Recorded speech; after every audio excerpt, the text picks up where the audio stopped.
Bonjour, chers invités. Bienvenue à la séance du programme de maîtrise en éducation, option orthopédagogie. Mon nom est Stéphanie Lorrain. Je travaille au service des communications à la Faculté des sciences de l'éducation.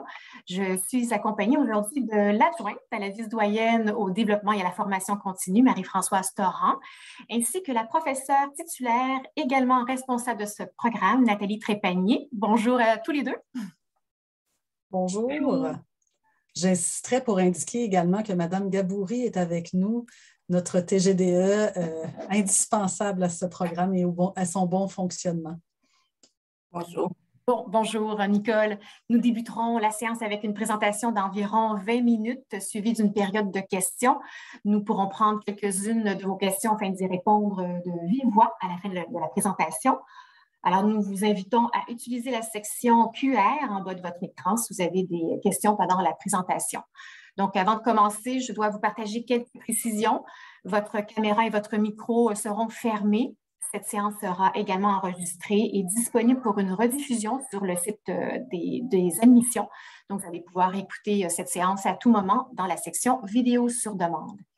Nous débutons la présentation. Je laisse la parole à Marie-Françoise. Bonjour, donc je vous souhaite de nouveau la bienvenue dans cette séance de présentation de programmes professionnels des cycles supérieurs de la Faculté des sciences de l'éducation.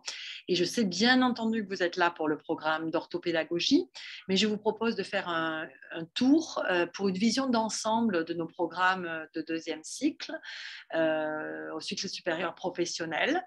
Tout ça, pourquoi? Pour que vous ayez au moins une vision de la cohérence de ces programmes-là. Donc, nous allons vous montrer sur la prochaine diapositive, effectivement, que vous avez une possibilité de 3 portes d'entrée dans ces programmes-là. Vous pouvez rentrer par les micro-programmes qui représentent 15 crédits, par le DESS qui représente 30 crédits ou directement par la MED de 45 crédits, puisque nous avons cherché, comme vous le voyez, c'est dans la cohérence et l'intégration des programmes les uns envers les autres. Donc, sur la prochaine diapositive, vous allez voir également que vous avez accès à cette présentation de programme sur le site de la Faculté des sciences de l'éducation. Quand vous cliquez sur « Études », vous allez également cliquer sur « Cycle supérieur ». Et là, sur la prochaine diapositive, vous voyez ce qui apparaît. Voilà, quand vous cliquez, vous êtes là pour aller choisir dans nos micro-programmes, dans nos DESS ou dans nos maîtrises professionnelles. Donc, ce sont les 3 premiers documents que vous devez développer. Les autres sont des maîtrises dites qualifiantes. Donc, je laisse maintenant la parole à Nathalie Trépanier pour le reste de la présentation. Merci. Oui, alors là, je regardais la discussion au cas où j'aurais manqué quelque chose. Je suis désolée, je suis un petit peu distraite. Alors, bonjour tout le monde. Ça me fait plaisir d'être ici aujourd'hui pour vous présenter. Là, attendez une minute, je vais changer le partage d'écran parce que je sens que je vais faire des gaffes. J'arrête et je change ici mon partage d'écran. Donc, on y va, ça prend 2 secondes, le temps de repartir ça. Donc, ça me fait plaisir. Je m'appelle Nathalie Trépanier, je suis la professeure responsable du programme de maîtrise en orthopédagogie. Bien sûr, ce programme va inclure le DESS et le micro-programme également. Donc, je vais vous présenter aujourd'hui le programme dans son essence, mais également dans les modifications à venir. Il va y avoir des ajustements, en fait, dans le programme. Elles ne sont pas tout à fait au point à l'heure actuelle, mais je vais vous les présenter quand même pour vous donner le ton de ce qui s'en vient dans les années à venir si, bien sûr, vous choisissez de faire vos études avec nous. Donc, le plan de la présentation est tout simple. On va regarder qu'est-ce qu'on cible dans la formation d'MED en orthopédagogie. On va regarder les profils de sortie globalement parce qu'on n'a pas beaucoup de temps pour le faire. Conditions d'admission, c'est peut-être là que c'est intéressant de porter attention parce qu'il y a plusieurs questions souvent qui sont posées et qu'on doit adresser, auxquelles on doit répondre avec Nicole Gaboury très souvent. Et spécificité, bien sûr, du parcours de formation de façon générale. Donc, pour les sites de formation, ce qu'il faut comprendre, c'est que la MED en orthopédagogie n'est pas une formation qualifiante.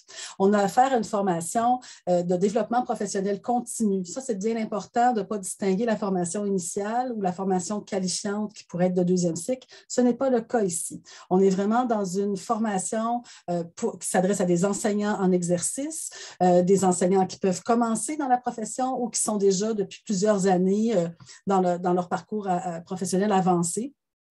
Et donc, c'est des enseignants de tous les niveaux scolaires, préscolaire, primaire, postsecondaire, secondaire également. Ça peut être également des professionnels de l'enseignement, donc des personnes qui se préoccupent de l'éducation inclusive, oui, mais aussi des besoins particuliers, de la réponse aux besoins particuliers de certains élèves pour se retrouver en situation de réussite. Donc, des élèves que l'on peut dire HDAA, handicapés ou en difficulté d'apprentissage ou d'adaptation, des élèves en situation de handicap. Bref, ces élèves qui sont à risque d'échec scolaire au sens très large ou très spécifique selon les milieux, c'est donc les intervenants cibles de notre formation. J'ai insisté sur le développement professionnel continu parce que c'est vraiment un parcours de continuité par rapport à une formation initiale ici. Ce qu'on vise également, donc comme tous les programmes de maîtrise dans notre faculté, de maîtrise professionnelle dans nos facultés, on a fait l'exercice dans nos programmes de réfléchir sur le développement des compétences attendues pour des maîtrises professionnelles. Mais bien sûr, comme nous sommes en éducation, il y aura aussi un parallèle avec les compétences, le référentiel de compétences du ministère de l'Éducation, puisque la formation initiale met en place certaines compétences développées au départ qu'on va poursuivre tout au long de la carrière, qu'on va affiner, qu'on va préciser. Donc, nécessairement, tout ça est en lien et va ensemble. Donc, en gros, ici, ce qui est en bleu et vert, c'est les visées plus spécifiques, ce qui rejoint plus le cœur de la MED en orthopédagogie chez nous à l'Université de Montréal. Puis, en même temps, il y aura, comme je vous dis, les autres compétences ministérielles qui sont abordées. Pour les conditions d'admission, j'y vais de façon globale. Donc, ce qu'on entend par un étudiant qui va être admissible pour tous nos programmes MED, DESS ou microprogrammes en orthopédagogie, c'est l'étudiant qui a complété un bac en enseignement de 4 années, donc, ou l'équivalent. Et donc, on a une moyenne minimale de 3, 3,2 quand c'est le réseau UQ. Et nécessairement, il peut y avoir, on va regarder la partie internationale tout à l'heure, mais donc le bac de 4 ans en enseignement est ce qui est demandé. Ce qu'on s'attend, c'est que les gens aient une autorisation permanente d'enseigner. Ce n'est pas indiqué pour le moment sur le site, mais ça le sera éventuellement parce que ça va faire partie des conditions d'admission pour vraiment distinguer la formation initiale de la formation continue, compte tenu des demandes également qu'on a depuis quelques années. Donc, ça va faire partie des procédures. Il va y avoir, selon votre formation initiale en enseignement, peut-être des demandes de faire des crédits préparatoires. Donc, par exemple, si vous êtes formé en enseignement au secondaire, je vais prendre en éducation physique, par exemple. Si vous êtes en éducation physique, il y a certains cours qu'on va vous demander de suivre quand vous avez le champ de l'éducation physique dans votre pratique, pour pouvoir faire en sorte de vous ajuster à la formation initiale demandée de base pour pouvoir continuer en orthopédagogie.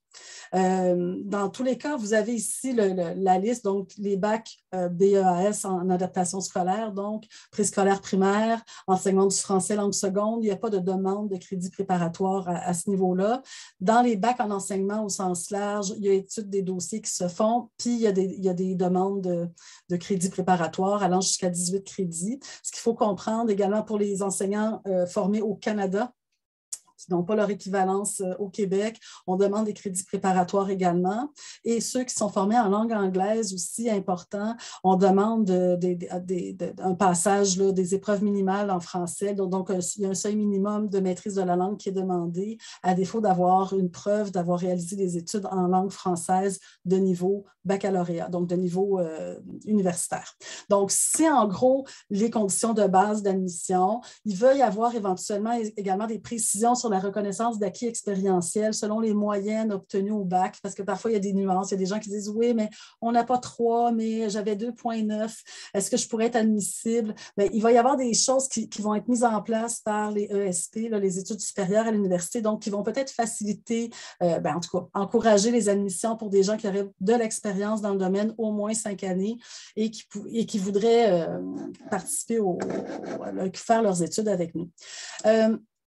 Pour les gens à l'international, on traite les dossiers relativement à la pièce avec Mme Gaboury parce que, d'une part, les dossiers sont différents, les pays, aussi la provenance selon le pays d'origine de formation. Et évidemment, on va regarder au niveau des critères, à avoir des critères qui sont équivalents à ce qu'on demande ici au niveau de la formation initiale. Donc, de façon générale, une autorisation d'enseigner sera demandée éventuellement. Et il y a également la passation de tests normalisés, disons, normatif pour la langue française, la maîtrise de la langue. La spécificité du parcours, c'est peut-être là le cœur du sujet, disons ça comme ça.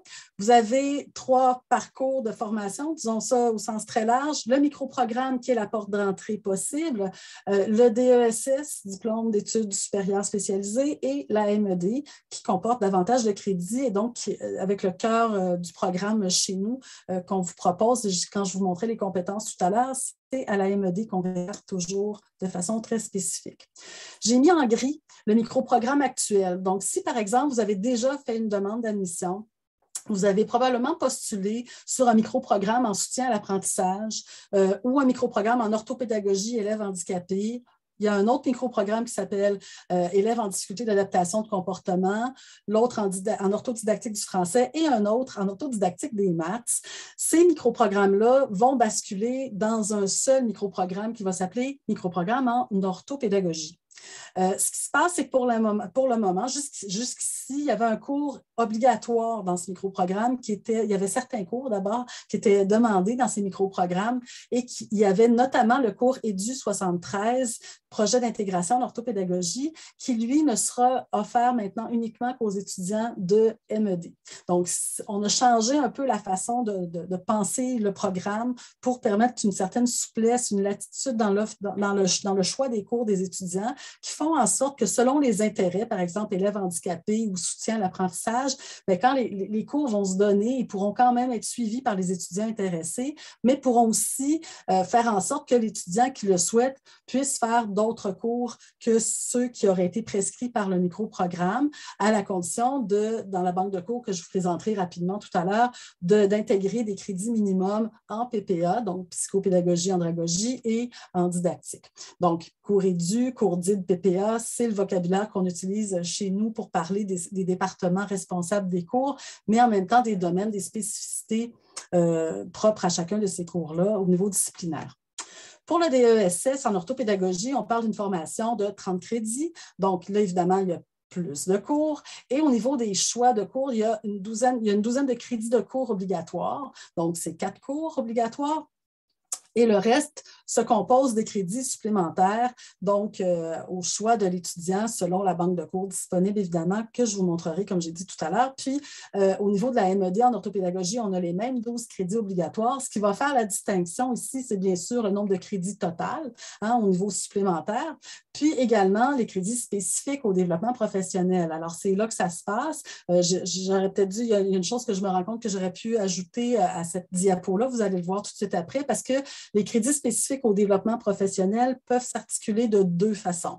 Soit par des cours, comme on le fait présentement, de toute façon, depuis plusieurs années, on a 3 cours phares dans cette maîtrise, qui sont des cours de développement professionnel, mais qui portaient des noms qui pouvaient parfois prêter à confusion. J'y arrive tout de suite, et qui s'appelait, non, c'est pas ça, je suis trop vite, je suis la diapo d'après. Les cours phares dont je vous parlais, c'était les cours qui sont à gauche ici, qui sont projet d'intégration, séminaire d'intégration et stage, donc à la gauche de votre écran, qui deviennent des cours spécifiquement intitulés développement professionnel de l'orthopédagogue pour faciliter la compréhension et la continuité d'un cours par rapport à l'autre, puis également pour permettre aux étudiants de bien comprendre justement comment ces cours s'insèrent dans leur parcours, puis pour boucler la boucle jusqu'à un certain point dans leur formation de maîtrise. Il y a également la possibilité, ça n'existe pas pour le moment et ça va exister dans un avenir très proche, très prochain, disons ça comme ça, l'essai de maîtrise. Donc, pour les étudiants qui le souhaiteraient, plutôt que de faire des cours sous la forme de 3 cours de séminaire, celui de développement professionnel, on propose un essai de maîtrise qui se répartit comme en 3 blocs de 3 crédits, mais qui va être de l'accompagnement pendant le dernier bout, si vous voulez, le dernier bout de parcours de la maîtrise pour pouvoir aller plus loin en profondeur sur un sujet du choix d'étudiant en lien avec son développement professionnel et bien sûr un objet propre à l'orthopédagogie, donc qui pourrait être plus orthodidactique ou plus psychopédagogique ou plus large aussi dans les acceptions là, qui rejoignent l'orthopédagogie. J'ai sauté par-dessus les cours obligatoires et je m'en excuse. Ça, c'est moi quand je présente. Des fois, je vais trop vite. Donc, spécificité du parcours de formation, je vous parlais de cours obligatoires. Pour les cours obligatoires, vous avez ici ce qui est demandé actuellement à gauche. Et donc, la seule distinction qu'il y aura entre les deux programmes, entre la bascule là, vers le nouveau programme, sera le fait qu'au lieu d'avoir 5 cours obligatoires, il y en a 4, à part les cours, ce que je vous ai montré de développement professionnel. Pourquoi? Parce que le cours du plurilinguisme et difficultés d'apprentissage se retrouvera parmi les options possibles, parce que ça a été demandé, puis aussi parce que ça fait du sens de l'offrir de cette façon-là, compte tenu des parcours différents, des choix de parcours différenciés que les étudiants que vous êtes pourrez choisir, pourrez avoir envie d'explorer. Donc, selon les thématiques que vous voulez explorer en orthopédagogie, ça ouvre des portes à prendre ce cours-là, comme à prendre d'autres cours qui pourraient porter également sur le sujet ou à ouvrir vers d'autres horizons. Donc, dans ces cours en question qui sont plus larges, dans les cours à options, j'ai fait une liste ici que je pense à peu près être celle qui se retrouvera sur le site web. Donc, il y a quelques nuances. Présentement, si vous allez sur le site, ce n'est pas tout à fait ce que vous allez voir parce qu'il y a des cours, par exemple, éducation et douance, qui va être un nouveau cours. Donc, il y a des cours comme ça qui ont été prescrits, précisés pour la formation en orthopédagogie, donc au sens très large. Alors, si je récapitule, tout à l'heure, je vous disais, si vous faites un micro-programme ou si vous faites un DESS ou si vous faites la MED en orthopédagogie, dans tous les cas, il y a des cours à choisir dans la banque de cours de la faculté. Et dans cette banque de cours, bien, voici cette banque où il faut faire les choix en question.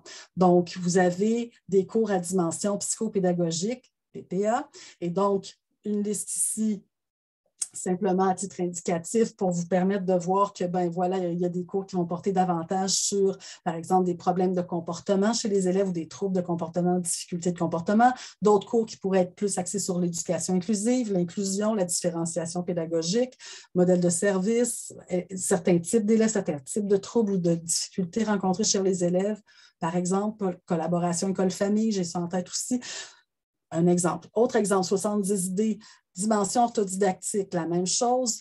Quand les gens seront au programme, ils devront prendre un cours du bloc C et un cours du bloc D minimalement, mais vous voyez que le choix est large par rapport à l'ensemble des possibles pendant une année, pendant 2 années, dépendamment du temps que vous prenez pour effectuer vos études. Donc, la dimension orthodidactique touche bien sûr davantage la spécificité de l'intervention fine et de préparation, de planification d'intervention au niveau des maths et du français en particulier, quand on parle d'orthopédagogie. Donc, en lien avec notre programme, on a des cours qui portent sur le français et les maths, donc qui concernent en particulier les élèves qui rencontrent des obstacles à leur apprentissage. On a également des cours qui vont porter sur des enjeux transversaux. Alors, pourquoi ils s'appellent EDU, ces cours-là? C'est que souvent, ils sont chapeautés par des profs de 2 départements. Donc, c'est pour ça qu'on a repositionné le cours qui portait sur la pluriethnicité. Et on a également ouvert un peu une porte, une voie sur la lecture scientifique et la recherche en éducation. On a des enjeux transversaux également qui vont porter sur la pratique professionnelle ou l'éthique professionnelle, les inégalités à l'école, donc au sens plus large, peut-être parfois sociologique plus large. Donc, ça, c'est les cours État donc, du département d'administration fondement. Il y a aussi des cours possibles, un cours possible de complément de formation qui doit être approuvé, cela dit, là, qui pourrait exister dans la faculté. Des fois, c'est des nouveaux cours qui n'ont pas eu le temps d'être insérés dans les listes, qui peuvent être offerts en ce sens également, donc qui doivent être approuvés. J'ai tellement aucune idée du temps que j'ai pris pour parler, mais je vais continuer. Donc, en résumé, pourquoi choisir le programme de MED en orthopédagogie à l'Université de Montréal? Tout simplement quand vous êtes un enseignant ou un professionnel de l'éducation, de l'enseignement, qui veut avoir une formation de développement professionnel continu de qualité, disons ça comme ça aussi, hein, puisqu'on est des profs qui se soucient de la qualité de notre formation. Donc, on offre une formation graduée qui est non qualifiante, certes, mais qui est axée sur la réponse à vos besoins de formation et de développement professionnel continu. Comme enseignant, comme orthopédagogue, je l'ai dit, comme professionnel de l'enseignement, à tous les niveaux scolaires. Il y a également la possibilité de compléter votre formation à temps plein ou à temps partiel. Donc, il n'y a pas d'obligation d'être à temps plein dans le programme. Bien sûr, il y a des règlements pédagogiques au niveau du temps total pour la scolarisation, mais vous comprenez que vous pouvez faire votre scolarité à temps plein ou partiel. Les cours sont offerts sur 3 trimestres. Donc, automne, hiver, été. Bien sûr, il y a peut-être moins de cours en été, mais ça dépend de la demande. Donc, on ajuste le cas échéant selon les besoins. La presque totalité des cours sont également offerts les soirs et les fins de semaine. Donc, c'est quand même important de savoir, on s'adresse à des gens en exercice, des enseignants qui enseignent ou des professionnels de l'éducation qui sont en intervention de soutien, par exemple, dans des écoles ou dans des centres de services scolaires. Et donc, par conséquent, les cours qu'on offre sont la majeure partie du temps le soir et ou les fins de semaine. Il y a l'extension dont je n'ai pas parlé, on ne l'appelle pas la clinique, l'extension, parce que ce n'est pas une clinique au sens médical, bien qu'elle regroupe des services qui relèveraient, par exemple, de la dentisterie ou de l'optométrie en particulier. L'extension, c'est la partie, pour nous, orthopédagogie. Donc, c'est-à-dire que c'est des élèves qui sont associés qui fréquentent des écoles associées à la faculté d'éducation ici. Et ces élèves peuvent être ciblés pour recevoir des services d'orthopédagogie et donc l'intervention plus fine dans le cours de développement de l'orthopédagogue, développement professionnel de l'orthopédagogue 3 qu'on appelle stage. Donc, ce n'est pas un stage, c'est pour ça qu'on a changé le nom. Donc, dans l'intervention plus fine et plus soutenue à faire auprès des élèves, l'extension est un lieu à privilégier, en tout cas qu'on recommande à nos étudiants, mais ce n'est pas obligatoire non plus, mais c'est quand même un atout. Il y a des profs aussi dans ce programme dont je suis, des profs qui ont une vision commune et partagée du domaine de l'orthopédagogie, des rôles de l'orthopédagogue. Et donc, ça aussi, je le présente comme quelque chose d'important, comme quelque chose même, je ne dirais pas d'essentiel, mais quelque chose qui fait que la couleur du programme, elle est transparente, elle est transversale dans tous les cours que vous suivrez chez nous, parce que l'orthopédagogie, ça prend une vision commune pour pouvoir comprendre de quoi il s'agit. Autrement, on risque de nager dans le flou. Donc, voilà pour ma présentation qui, je l'espère, n'a pas été trop rapide. Et bien sûr, je peux répondre à vos questions sans problème. Est-ce que j'arrête le partage d'écran pour répondre aux questions, Stéphanie? Oui, comme tu veux. Donc, merci beaucoup. On peut laisser comme ça. On peut... Est-ce que tout le monde, ça va? Marie-Françoise qui va répondre aux questions, notre modératrice également. Donc, c'est le temps de poser des questions. On a déjà 2 dans la bulle QR. C'est une présentation très complète. Excellent. Alors, Stéphanie, si tu veux bien reprendre la main et proposer de lire les questions dans l'espace QR. Oui. Moi, je le vois, là. Je peux les lire, moi. Vous voulez que je les lise? On me demande si les cours de développement professionnel de la MED, anciennement en stage, sont magistraux. C'est une belle question, Mme Coulombe. En fait, les cours de développement professionnel, si je reviens en arrière, juste pour vous situer, c'était les cours qui sont obligatoires dans la maîtrise, mais ce n'est pas juste des cours obligatoires, c'est des cours de fin de parcours. Alors, je vais juste le remettre ici, là. Donc, ce qu'on appelait stage ici, ce qu'on appelle séminaire et projet d'intégration sont transformés en l'essence. En soi, il y a des changements par rapport aux orientations spécifiques pour être sûr qu'il n'y ait pas de court-circuitage. Disons ça comme ça, que les cours ne se chevauchent pas selon les profs qui vont les donner pour être sûr qu'on a le même axe puis le même angle. Est-ce que c'est des cours magistraux? Ce n'est pas des cours magistraux, ça prend la forme, ça ressemble à des séminaires, mais c'est plus du suivi et de l'accompagnement et de la réflexion professionnelle. Donc, si je prends le premier s'offre plus tôt dans le parcours. Donc, à partir de 24 crédits complétés. Ce qui va faire en sorte qu'on va déposer, on va faire le bilan du bagage de compétences développées jusqu'ici dans le parcours professionnel. Donc, c'est très individuel. Puis, vous allez vous orienter vers un projet, OK? Un projet de développement professionnel. Ensuite, le deuxième et le troisième peuvent être suivis en concomitance. Ils peuvent être suivis un après l'autre ou un en même temps que l'autre. Donc, le deuxième et troisième, comment ça va se passer? C'est que les cours, ce n'est pas des cours qui ont lieu nécessairement à toutes les semaines, 3 heures par semaine, comme on pourrait avoir dans des modèles traditionnels, mais il va y avoir des choses à faire, des comptes à rendre. Selon les profs qu'ils donnent, il peut y avoir plus d'utilisation à distance de certaines choses, de certains... L'idée, c'est de consolider les connaissances et de mobiliser les compétences qu'on souhaite continuer à développer. Ce qu'on fait pour le 2 et le 3 sont complémentaires. C'est le 2 va porter sur l'évaluation orthopédagogique élargie. Donc, c'est-à-dire plus largement que les matières fines, par exemple, maths français avec un élève. Donc, c'est vraiment axé sur l'évaluation orthopédagogique élargie.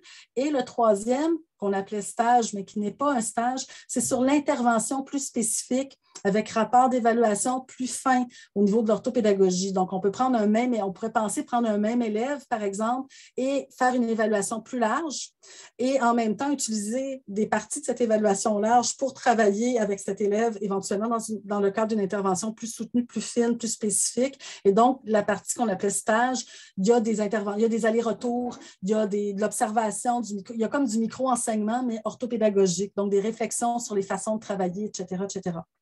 Donc, j'espère que ça répond à votre question. Merci, Nathalie. Puis aussi, on pose beaucoup la question en présentiel ou en distanciel. Si tout va bien à l'automne 2022, est-ce qu'on pourrait aller en mode hybride? Oui, en fait, c'est ça. C'est que la consigne, ce qu'on sait pour le moment, parce que je ne peux pas aller plus loin que ce que je me suis fait dire jusqu'ici, c'est qu'on serait en mode hybride. Donc, ne pas penser qu'on serait qu'en distanciel ou qu'en présentiel, ou peut-être on sera qu'en présentiel. Et bien sûr, ça peut dépendre aussi de l'enseignant. Il y a des enseignants qui peuvent décider, des profs qui peuvent décider de faire des parties hybrides dans leur cours de toute façon. Et donc, on ne peut pas savoir si c'est qu'à distance. Moi, je vous dirais, essayez d'être vigilant parce qu'on s'est fait donner la consigne que tout serait en mode hybride. Donc, je ne peux pas en dire plus, j'en sais pas plus. Merci. Est-ce que l'on peut être accepté à la maîtrise si on est enseignant, mais pas en pratique en ce moment? Si vous avez, en fait, la grande distinction, je dirais, par rapport à la refonte du programme, je dirais, c'est pas le but. Le but, c'est que vous soyez enseignant de formation avec une autorisation d'enseigner et non pas une tolérance d'enseignement. Donc, ce que ça veut dire, c'est que même si vous ne pratiquez pas, si vous avez fait votre formation initiale et qu'elle est complétée, vous êtes un enseignant. Donc, nécessairement, le fait de ne pas pratiquer, c'est pas plus grave. C'est sûr que quand on va vous demander d'être rendu dans votre développement professionnel, s'il y a des choses à aller faire avec des élèves, à mettre en pratique selon les cours que vous choisissez puis vos intérêts, bien, c'est sûr que là, il faut voir qu'est-ce que vous cherchez comme développement professionnel. Rappelez-vous également qu'il y a l'essai de maîtrise qui peut être pertinent pour aller plus loin dans son cheminement professionnel. Donc, on est vraiment là, on est en développement professionnel continu et c'est de ça qu'il s'agit. J'espère que ça répond. Merci. Là, on est en transition, changement de programme, des nouveaux programmes qui s'ajoutent. Valérie Sarrazin qui veut savoir, j'aimerais, donc, si c'est possible, d'avoir de la description de tous ces cours sur le site Web. Bien, en fait, les cours le site Web ne peut pas devancer. C'est pour ça que j'ai dit le programme actuel en gris. Puis, ce qui va changer avec quelques précisions, c'est qu'on ne peut pas mettre sur le site Web à ce moment-ci toutes les informations précises du nouveau programme, disons ça comme ça, parce il y a des contraintes administratives, disons ça comme ça, là, il y a des contraintes institutionnelles qui font qu'il faut attendre encore un peu. Et donc, mon mandat aujourd'hui, c'était de vous présenter ce que ça suppose, ces changements, ce qui s'en vient. Donc, ce n'est pas des changements, je vous dirais que c'est des changements qui sont plus facilitant pour la suite du parcours que contraignant, qui vous donnent des choix plus que l'inverse et qui font en sorte d'encore mieux préciser la formation. Je vous dirais qu'on était déjà très content de notre programme de maîtrise en orthopédagogie. Ce n'était pas un programme où on rencontrait des problèmes, mais on s'est dit qu'il y avait des choses qui pouvaient être modulées de façon à ce que ça soit encore mieux. Et donc, c'est ce qu'on essaie de faire ici. Donc oui, l'information va se retrouver éventuellement sur le site Web, mais pas tout de suite. Oui, c'est un rafraîchissement. Et puis, moi, je dirais dans quelques semaines, là, regardez au printemps. Serait-il possible de compléter la maîtrise à distance? Est-ce qu'il y a des décisions qui ont été prises concernant cet aspect? On a déjà répondu. C'est ça, on ne peut pas aller plus loin que Non, ce qu'on s'est fait dire présentement. Oui. Bon, Monsieur Jean, qui est en maîtrise en psychopédagogie et andragogie, faudrait-il absolument que je fasse le bac en enseignement pour entrer dans ce programme en orthopédagogie? Si vous êtes dans la maîtrise professionnelle, là, je ne vois pas la question. Es-tu dans une maîtrise professionnelle ou une maîtrise… MED en psycho, oui, professionnelle. Professionnelle, ben en fait, la réponse, c'est oui. C'est-à-dire que les autres maîtrises, il y a d'autres programmes de maîtrise professionnelle qui ont des exigences d'entrée différentes. Donc, nous, on a fait le choix de s'adresser à des enseignants en exercice ou entre des enseignants de formation initiale qui veulent aller plus loin dans leur choix, dans leur cheminement à ce niveau-là.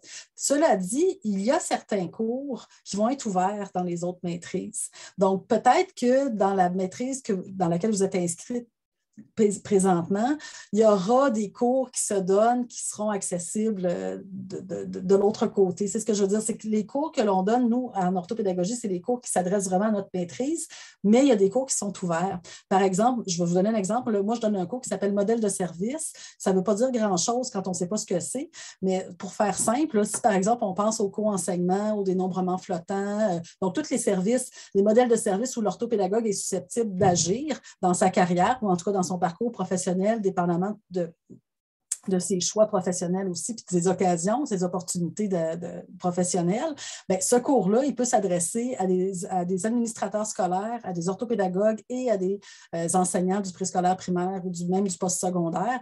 Et évidemment, bien, les travaux sont modulés en conséquence. Donc, ça dépend. Il y a des cours qui sont plus ouverts que d'autres pour ça. Et donc, voilà. Mais effectivement, vous ne pourrez pas rentrer dans le programme si vous n'avez pas la formation qu'on vous demande au départ. Parfait. Donc là, pour ce qui est des dates, on peut soumettre notre dossier présentement. Est-ce que les réponses, il faut attendre un certain temps pour recevoir une réponse? Là, je regarde Mme Gaboury qui ne me voit pas, que je la regarde dans les yeux. Je sais, on traite les demandes présentement. Je ne connais pas bien les dates. C'est vraiment, moi, j'ai besoin dans ma vie de Mme Gaboury qui peut vous répondre mieux que moi si elle veut. En fait, idéalement, c'est de faire la demande le plus vite possible. On les traite assez rapidement à la faculté. Ensuite, ils sont traités aux études supérieures et postdoctorales. Alors, c'est certain que plus vous tardez, ça peut prendre de plus en plus de temps parce que, évidemment, la première date limite, la première cohorte était le 1er février. Alors, je vous dirais de faire votre demande le plus vite possible. Les délais, nous, de notre côté, sincèrement, on va assez vite, mais évidemment, il faut penser aux études supérieures qui doivent traiter. Et à un moment donné, là, ça risque de prendre un peu de temps. Alors, je vous dirais de faire rapidement parce que les choix de cours se font au mois de mai. Alors, plus vous tardez, bien là, si votre dossier, vous n'êtes pas actif, vous ne pourrez pas faire votre choix de cours en même temps que tout le monde. Alors, les places sont limitées aussi. Alors, il faut faire le plus vite possible, je vous dirais. Nicole, est-ce que je peux m'avancer en disant que l'extrême limite, c'est le 1er mai, c'est la date limite? Oui, c'est ça. Même moi, je n'ai pas voulu aller jusque-là. C'est ça. Parce que vraiment, si vous attendez à la dernière minute, le temps que vous complétez votre dossier, ça va au 15 mai, le temps qu'on le traite ici au ASP. Alors, vraiment, c'est de le faire le plus vite possible ou plus tard le 1er mai.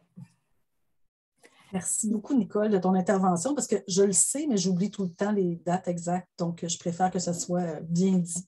Merci. Merci. On a encore 5 minutes. Est-ce qu'une enseignante avec un bac préscolaire primaire pourrait être orthopédagogue suite au DESS ou à la maîtrise? Ça, là, c'est pas, j'ai expliqué, ce n'est pas une formation qualifiante. Donc, si vous voulez devenir orthopédagogue, il faut vérifier avec un centre de service scolaire. Par exemple, si vous êtes déjà en poste quelque part, ils ont des exigences. Habituellement, ils ont uniformisé. Depuis une dizaine d'années, même 15, les centres de service scolaire ont uniformisé davantage leurs demandes et leurs exigences par rapport au changement de champ. Donc, si vous êtes en préscolaire primaire, vous voulez changer de champ en orthopédagogie, qui est l'adaptation scolaire, bien, vous devez vérifier auprès de votre centre de service scolaire quelles sont les demandes et les exigences. Il y a toutes sortes de cas de figure que j'ai vus avec les années. Certaines commissions scolaires, certains centres de service scolaire ont accepté que la maîtrise en orthopédagogie compte. Pour d'autres centres de service scolaire, c'est non, c'est 15 crédits à faire en formation initiale. Je ne pourrais pas m'avancer à ce sujet autrement que de vous dire de vous renseigner correctement justement, si vous avez un syndicat, vous pouvez vérifier aussi auprès de votre syndicat. C'est un changement de champ que ça suppose. Donc, juste vous assurer de cet angle-là pour ne pas être déçu après en vous disant « Ah, je voulais que… » Donc, faites attention à cet aspect-là. Madame Chauvette qui veut savoir si elle peut commencer les cours dès l'été 2022. Madame Gaboury? Ça dépend. Si vous êtes admise, si vous êtes admise pour l'automne, vous voulez commencer comme étudiante libre l'été 22, ça, il faut plus m'envoyer un courriel en avril. Évidemment, la priorité est des gens qui sont admis qui doivent compléter leur cours. Les étudiants libres, si les cours sont disponibles, s'il y a de la place dans les cours, on peut accepter des étudiants libres. Mais il faut qu'il reste de la place dans les cours. Merci, Nicole. Merci. Donc, il nous reste encore quelques minutes. Si vous avez des questions, nous sommes là. Je peux arrêter le partage déjà? Ça va? Oui. Moi, je n'ai pas d'autres questions. C'est ça pour aussi. Non, je pense que les gens qui ont demandé pour l'enseignement à distance, vous avez compris qu'on n'a pas de pouvoir là-dessus. Là, on est dans l'enseignement hybride. Donc, on ne sait pas. On ne peut pas aller plus loin que ça. On a fait le tour. On a fait le tour. Je remercie toute l'équipe. Merci à Nathalie, Marie-Françoise, Nicole. Merci à vous. C'est ce qui conclut notre séance d'aujourd'hui. N'oubliez pas que si vous avez des questions sur les conditions d'admissibilité ou le processus d'admission, vous pouvez joindre en tout temps le service des admissions par courriel, par clavardage ou par téléphone. Alors, si vous avez des questions sur nos programmes, vous pouvez joindre Nicole Gadouri. Gaboury, oui, Gaboury, oui, Nicole Gaboury, je pourrais vous envoyer, vous mettre son adresse à l'instant, nicole.gaboury@commercialumontréal.ca, ou bien vous visitez également notre site web fse.umontréal.ca. Merci donc à toute l'équipe et on vous dit à bientôt.